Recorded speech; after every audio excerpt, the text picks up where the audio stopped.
আসসালামু আলাইকুম এভরিওয়ান। তো সবাই কেমন আছেন? আমি আলহামদুলিল্লাহ ভালো আছি। তো আপনাদের সাথে নতুন একটি ভিডিও নিয়ে আসছি। তো আজকে আমি পাতলা পিঠা বানাবো, পাতার পিঠা। তো রমজান মাস চলে আসতেছে, তো আমরা রমজানে সবাই রোজা রাখার চেষ্টা করব ইনশাআল্লাহ। নামাজ পড়ার 5 ওয়াক্ত তারাবির নামাজ সহ চেষ্টা করব ইনশাআল্লাহ। তো আমরা রোজা রেখে তো এত কাজকর্ম না করে আল্লাহর ইবাদত করার চেষ্টা করব ইনশাআল্লাহ।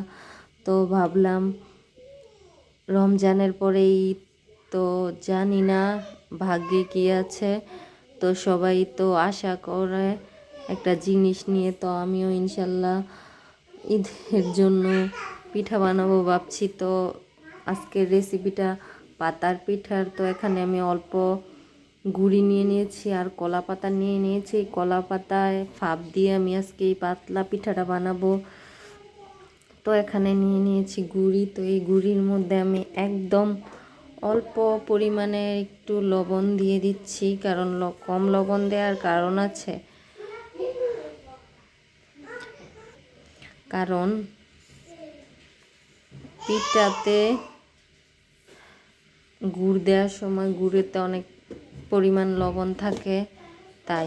তো এটা আমি এখন একটু কালারিং করব। তো কালারিং করার জন্য এখানে একটু রেড কালার মিশাবো, ফুড কালার মিশাবো আমি, কারণ তো এর মধ্যে এখন আমি গ্রিন কালার ইউজ করব। তো অল্প একটু ফুড কালার দিয়ে দিব, কারণ ফুড কালারটা ভালো আমাদের স্বাস্থ্যের জন্য। এটা ফুড দিয়ে তৈরি হয়, কোনো কেমিক্যাল থাকে না। তো আমি একটু গ্রিন কালারের ফুড কালার দিয়ে দিচ্ছি বাটিতে। এখন এটা আমি কুসুম গরম পানি দিয়ে একদম চিতই পিঠার মতো আস্তে আস্তে করে একটা ডো তৈরি করে নিব। তো আস্তে আস্তে হালকা করে আলতো হাতে অল্প করে মিহি করে নিচ্ছি পিঠার জন্য।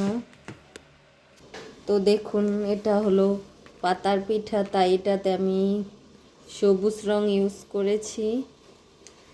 তো পাতার পিঠা মানেই গ্রিন কালার, তাই গ্রিন রং ইউজ করলাম। তো আমার ডোটা দেখুন একদম তৈরি হয়ে গেছে।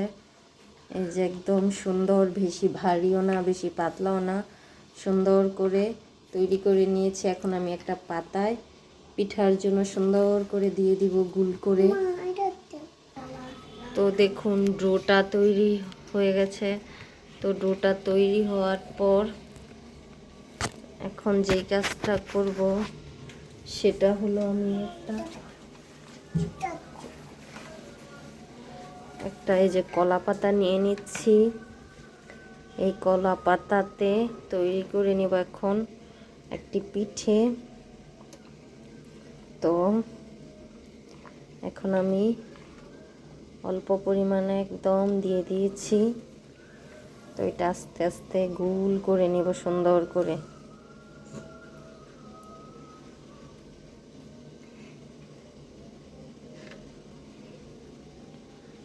তো এই যে দেখুন,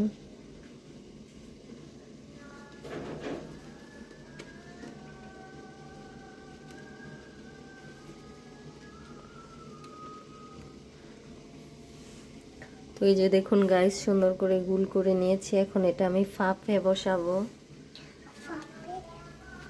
তো পিঠেটা আমি এখন মাল্টি কুকারে বানাবো, তাই মাল্টি কুকারে দিয়ে দিলাম পিঠেটা। তো বিসমিল্লাহির রহমানির রহিম। এবার ফাঁপে হওয়ার জন্য ঢাকনা দিয়ে ঢেকে দিচ্ছি, দেখি কেমন হয়। তো অপেক্ষা করব। তো গাইস দেখুন, ঢাকনাটা খুলে দিয়েছি।